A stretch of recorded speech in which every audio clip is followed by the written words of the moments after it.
militer. Iya. Nah, tapi akhirnya kamu menikah dengan seorang polisi, gitu ya. Kan nggak mudah, beda loh dunianya. Iya. Yang satu lebih kaku, ada pangkat, ada apa namanya timing untuk kapan naik pangkat, kapan boleh sekolah, kapan boleh ini, kapan boleh itu. Sementara di dunia entertainment, everything nyala, gitu. Lalu kamu harus masuk ke keluarga dan menjadi istri polisi yang, sorry ya Ut ya, kalau menurut aku bukan yang nggak boleh. Ut kan kerja sendiri, punya, kalau nyanyi juga dapat uang apa. Tapi kan tetap kita ikut suami. Dan suami ini bertanggung jawab, ada angkatan. Apa yang menggeser di isi kepalamu saat itu sampai berpikir, oke, harus terjadi adaptasi hidupku sekarang sebagai istri seorang polisi.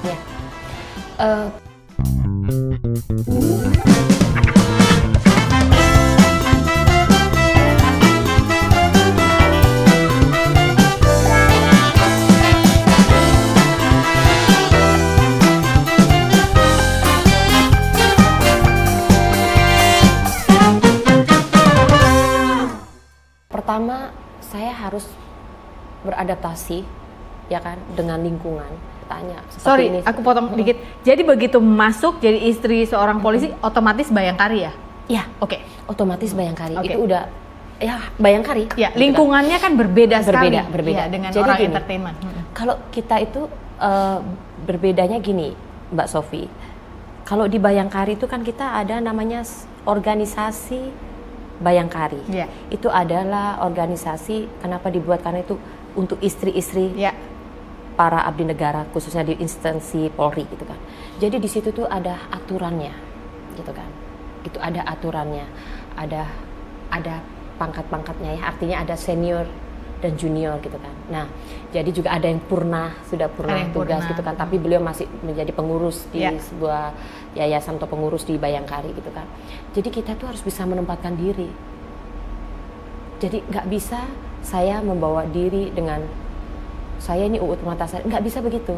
Saya harus melepaskan Uut Permatasari menjadi Uut Tri Gofarudin. Itu jadi saya pun juga ya menjaga marwah suami, terutama ya keluarga, suami dan institusi Polri. Di sini tugas kami.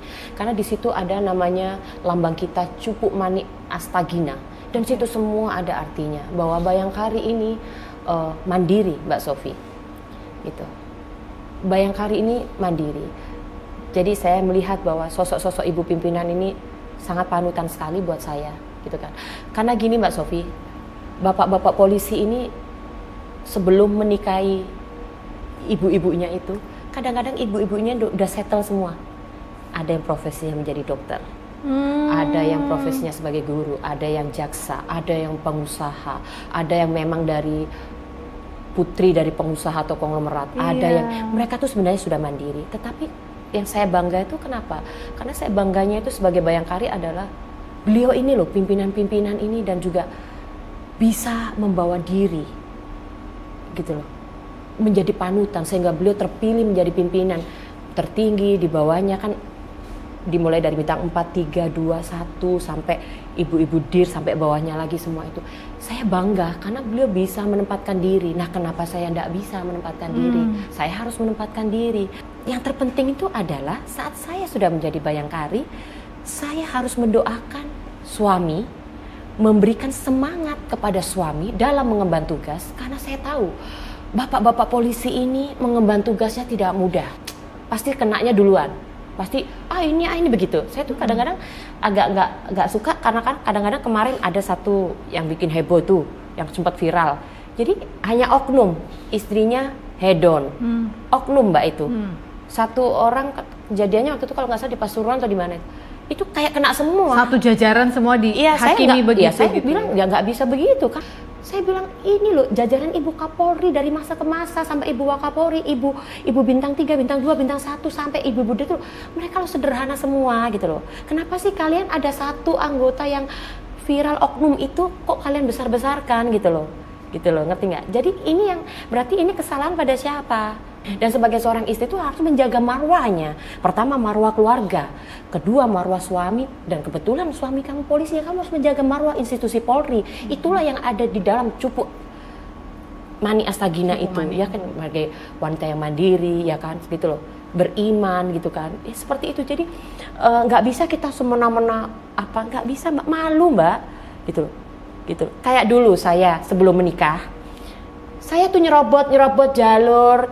Tahu kan Mbak Sofi, kalau kita macet buru-buru mau show. Setelah saya menikah dengan suami saya, ya saya malah nggak berani melanggar gitu loh. Malah lampu hijau, jalan merah ya mandek. Diem, dijadiin ada panutan soalnya ya, orang ngelihat. Iya kan, nggak bisa, kita nggak bisa semena-mena. Aku bilang kita harus bisa menempatkan diri, Mbak. Kayak saya ini, apalagi kan seorang penyanyi, ya kan. Jadi saya harus lebih berhati-hati gitu loh. Apalagi sekarang saya menikah dengan seorang abdi negara, kita seorang anggota Polri. Jadi aku harus berhati-hati lagi cara membawa diri gitu kan, bagaimana agar tidak menjadi kecemburuan sosial gitu loh. Jadi seperti itu Mbak Sofi. Jadi kalau aku sih prinsipnya gini Mbak Sofi, kalau kita dapat perintah kita laksanakan. Saya tidak mau mendahului. Hai guys, terima kasih ya atas perhatiannya pada buku terbaru saya, Hati yang Gembira Adalah Obat, edisi Si Paling Overthinking. Makasih juga loh udah pada komen di saat aku muncul sebagai tamu di podcastnya teman-temanku. Nah, bila ingin memperoleh buku ini, bisa langsung saja dilihat list ini di toko-toko buku online di sini, atau kalau mau offline, silahkan dicek di toko-toko buku yang besar di kotamu seperti di Gramedia mungkin, itu juga sudah ada di sana. Selamat membaca. Kalau aku sih prinsipnya gini Mbak Sofi, kalau kita dapat perintah kita laksanakan.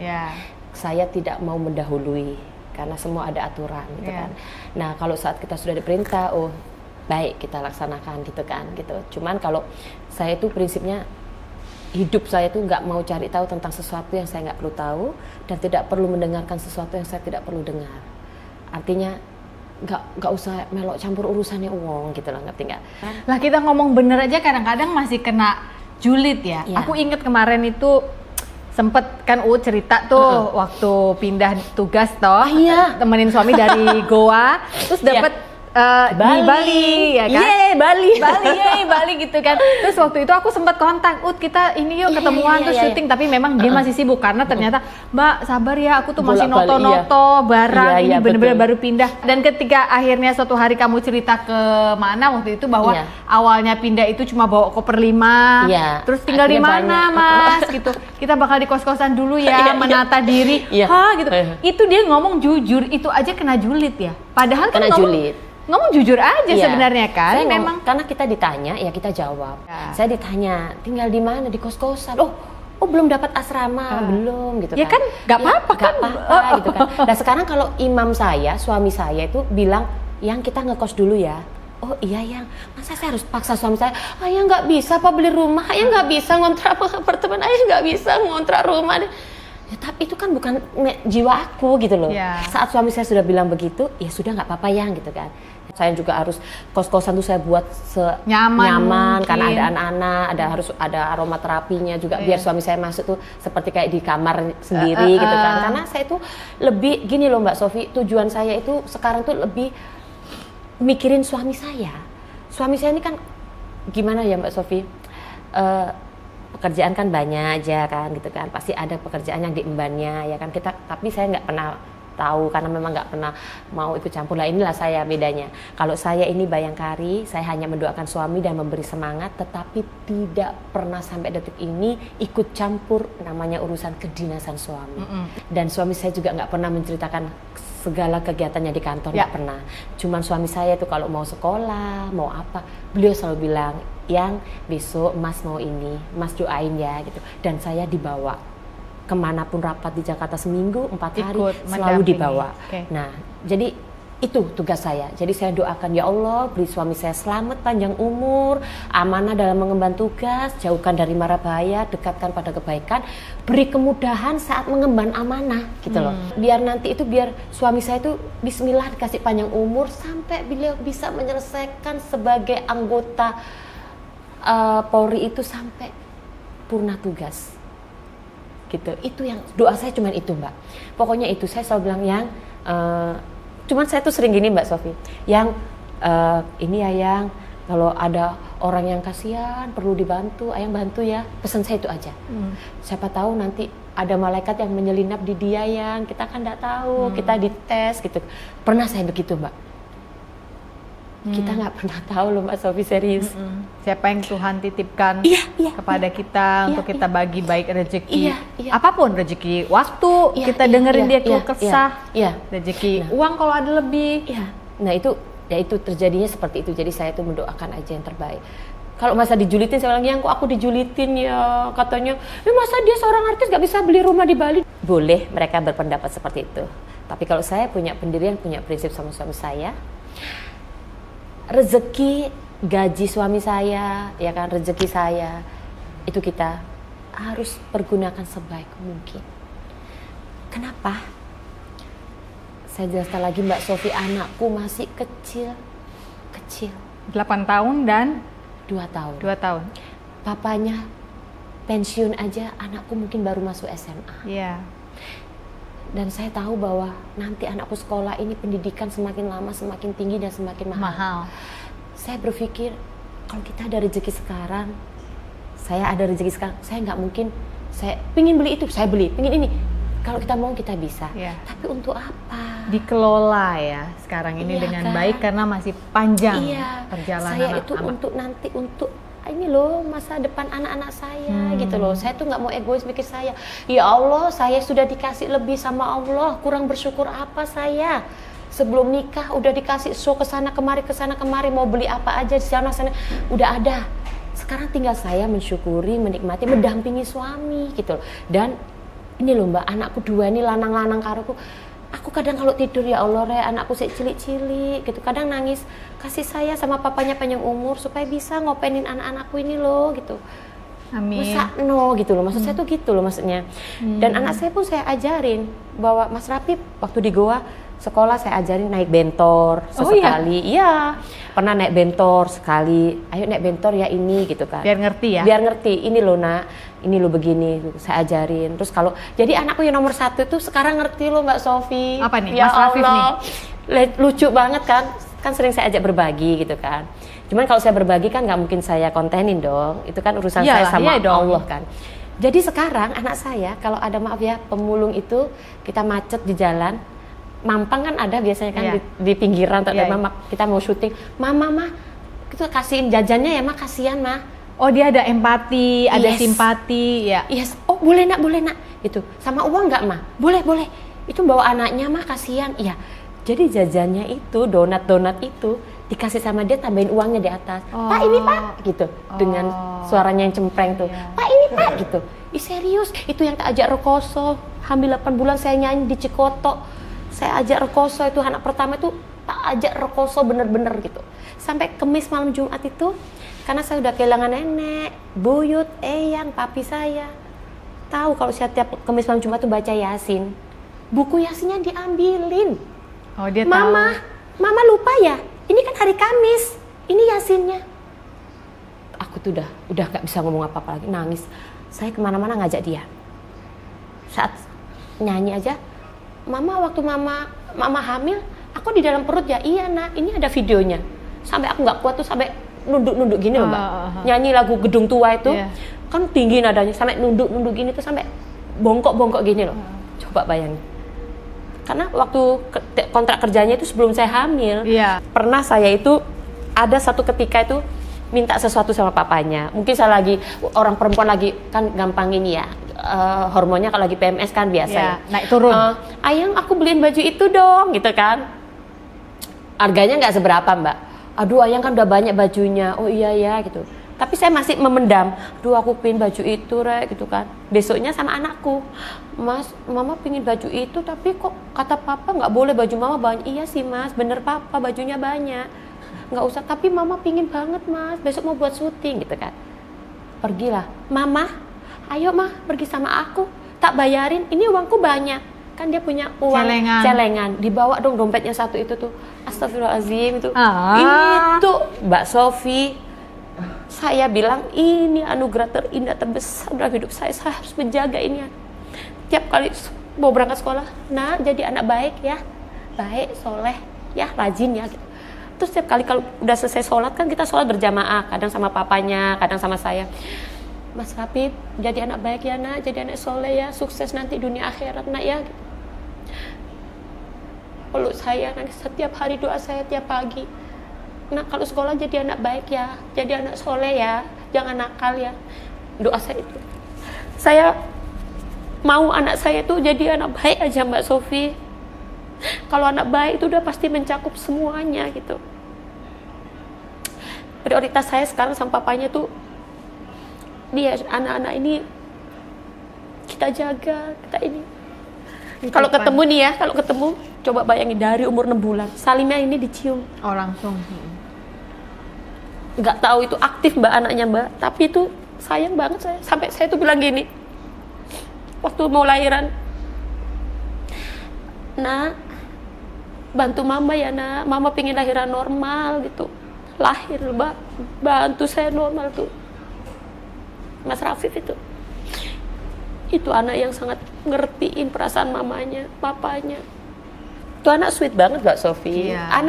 Anakku tuh sangat ngerti gitu loh. Kayak orang tuh makasihan ya ma, kasih dia ya ma gitu.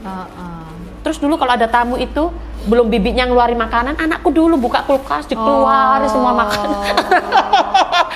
Sampai tamunya bingung. Mas, iki ada sopo bingung. Anakku gitu kan. Berarti sekarang gini, aku mau nanya. Aku sejak pindah 2016 ke sini juga kan orang banyak yang berpikir gini, dia udah nggak butuh job lagi kali. Oh gitu iya biasanya gitu, benar. Udah nggak usah ditawar-tawarin. Kata siapa? Aku tuh masih mau kerja banget, apalagi sekarang anak-anak udah kuliah gitu. Jadi aku malah lagi punya waktu lagi banyak-banyaknya waktu. Ayo telepon aku. Nah kalau Uut sendiri, apalagi setelah jadi istri polisi gitu, sempat nggak ngalamin kayak, udah nggak usah. Uut itu kan sekarang udah jadi istri polisi, udah tenang hidupnya, gitu. Ada yang biasa suka melintir-melintirin gitu kan. Beritanya. Iya, suka ada orang mau pakai kita untuk job show gitu, dia bilang, nggak perlu Uut nggak butuh duit. Uut udah istrinya ini nggak perlu, dia nggak butuh duit, dia nggak boleh nyanyi suaminya, dia nggak, sampai begitu loh, sampai berasumsi suami, ya suami sampai dibawa-bawa. Dan suamiku bilang, siapa ini yang bilang ya gitu kan, maksudnya saya mengizinkan kok istri saya berkarya gitu kan, toh kita kan bernyanyi setelah kan pulang gitu loh, nggak yang aneh-aneh yang gimana gitu kan. Nah terus aku bilang, oh kok gini ya, sampai sempet kan 2 tahun tuh kan. Kesannya kamu menghilang kan? Jadi kesannya saya menghilang, kesannya saya nggak terima job, pokoknya saya nggak butuh duit, bukan gitu. Saya bilang gini, semua orang tuh kalau dikasih rezeki, ya diterima, betul nggak sih Mbak Sofi? Tapi saya bukan tipe wanita yang gini loh, wis pokoknya apa caranya kerja. Wis pokoknya apa, kepala jadi kaki jadi kepala, nggak begitu. Jadi saya juga sayang kesehatan juga dong. Maksudnya kalau Allah sudah kasih, ya sudah kita terima. Karena kalau rezeki yang asli memang pure dari Allah, tidak bisa dimajukan, tidak bisa dimundur. Walaupun siapa itu ada yang provokasi. Ada timingnya. Ada orang yang ini nggak suka sama saya atau kompetitor apa, itu dia kan nggak butuh duit gitu. Ada Mbak Sofi digituin, ada. Katanya udah disebarkan gosip saya itu nggak terima job, nggak terima apa, pokoknya dia nggak butuh duit. Nggak bisa bilang begitu. Kita hidup itu segala sesuatu saling apa aja perlu dibutuhkan, tapi tapi terlihat berapa sepak terjangnya tuh sekarang udah nggak jreng gitu loh, maksudnya nggak yang harus kayak dulu kan masih gitu muda ya beda kan, lah gitu ya. Kan. Jadi ya kan ada yang harus diprioritaskan gitu kan. Nah, seperti itu. Itu bikin. Jadi tolong ya, Uut Permatasari itu masih nyanyi. Iya dong. Kontak manajernya ya. Sofi Nafita juga masih nge-MC. Iya kontak manajer saya. Iya. Kita kalau nyanyi itu selalu ketemunya Mbak Sofi loh, acara-acara besar itu serius loh. Semoga kita nanti satu panggung lagi entah di mana ya. Kita bisa satu panggung lagi. Berangkatnya bareng dari sini. Yes. Jual paket gitu kan. Aduh seru. Tapi kalau enggak itu kita tuh harus ini loh, harus minta Mas Pongki buatin duo. Dut pop. Jadi lagunya dut pop. Jadi satu ini, jadi agak ini gitu kan, ya kan? Iya. Atau aku belajar cengkokmu lah. Aku biar ada kerjaan juga. Masa nyanyi flat aja kalau kata Christina dulu. Oh Christina juga dulu itu Mbak Christina jatuh bangun. Tuh lagunya juga booming tuh lagunya. Aku inget banget dulu waktu ngobrol sama Christina, katanya aku tuh dulu nggak bisa cengkok loh. Orang kata mamahku, kamu kalau nyanyi kayak ular nelen linggis. Lah ular nelen linggis gimana? Ular nelen linggis kan lurus toh, nggak ada gitu-gitunya. Kayaknya Mbak Chris tuh pop deh. dari pop dulu. Dari pop ya. Tapi ya zaman sekarang semua penyanyi nelen linggis nggak? Semua kan suaranya sekarang tambah polos, tambah laku loh. Iya. Lagu zaman sekarang ya. Nah kalau sekarang beda sih. Beda, dulu kan kita di Arab Jeep. Kalau sekarang semua ada di sini. Iya semua ada di sini ya benar. Semua ada di sini gitu kan.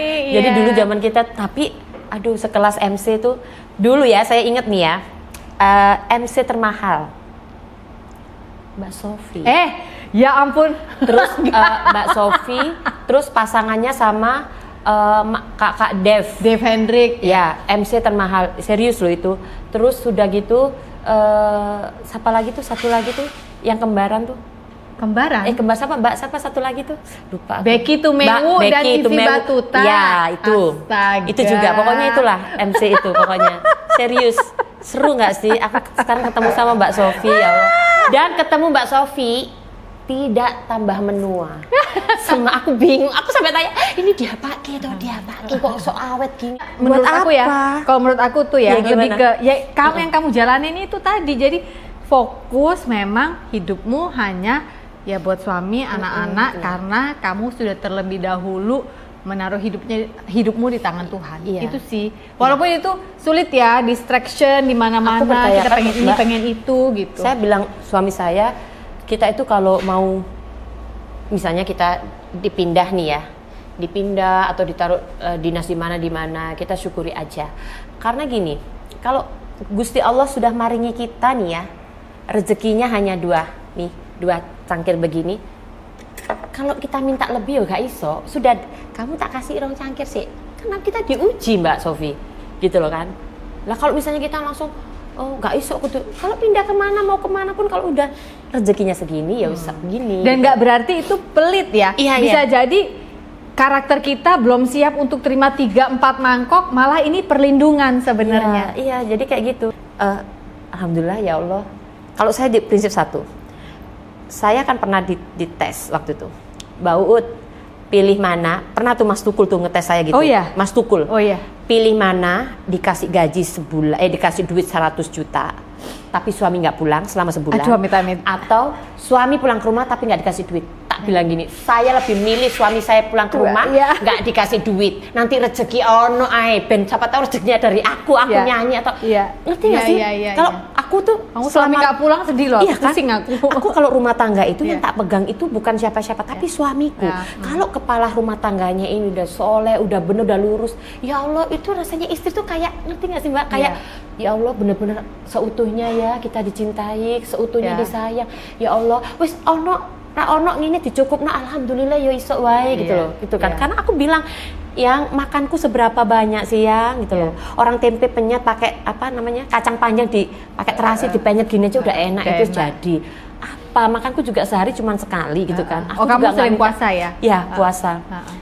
Sering puasa saya biasanya puasa wetonnya suami. Kalau sekarang lebih fokus ke suami gitu kan, puasain anak-anak. Kemarin juga sempet sakit berapa kali sakit terus kan, tak puasain wetonnya gitu kan, puasa. Saya maunya sehat lah Mbak Sofi. Kalau kita sehat itu kita bisa beraktivitas, menebarkan kebaikan segalanya gitu kan. Jadi kalau suamiku berangkat, ayo pesen apa? Enggak, aku mau nyanyi aja. Ingat ya pesanku. Aku tidak minta oleh-oleh, emas, permata dan juga uang, tapi yang ku harap engkau pulang dengan membawa kesetiaan. Amin. Jadi di rumah nyanyi terus nyanyinya itu kalau mau ditinggal gitu aku nggak bisa ikut, aku minta bahwa aku nggak minta oleh-oleh, yang penting Aing setia pulang, membawa kabar baik gitu aja. Dan aku tuh kalau mau lagunya setia mungkin kamu mau aku masih di sini untuk setia. Aku isin lho ya, iki salah lirik ditotok lho ya, penciptae lho ya. Ngawur iki ana Mas Kongki lho, piye iki lho ya. Thank you banget ya udah main di sini. Sama-sama Mbak Sofi. Kayaknya nggak berasa sih kok cepet banget sih. Cepet emang di sini. Padahal kita pingin ngobrol-ngobrol nanti sambil ngerajut sama Lia. Terima kasih untuk waktumu. Sudah berbagi kisah, bahkan menumpahkan ya sedikit banyak isi hatimu dan kita jadi mengerti gitu kehidupan Uut yang sekarang seperti apa. Dan dalam hidup ini saya percaya juga ya seperlunya sih sebenarnya kita cerita sama orang kan, ya kan? Nggak perlu juga orang harus tahu kenapa nggak beli rumah, kenapa nggak ini. Iya. My urusan with my family, gitu kan ya. Jadi teman-teman hari ini bukan hari yang baik untuk menyerah. Kita sudah banyak mendengarkan contoh dan cerita dari Uut. Katakan itu setiap hari. You are loved. Thank you. Kita berangkat dari Bali nanti ke job. Iya, kita ngejobnya berangkat berdua. MC-nya Mbak Sofi, terus yang nyanyi aku. Oke. Kalian mau lagu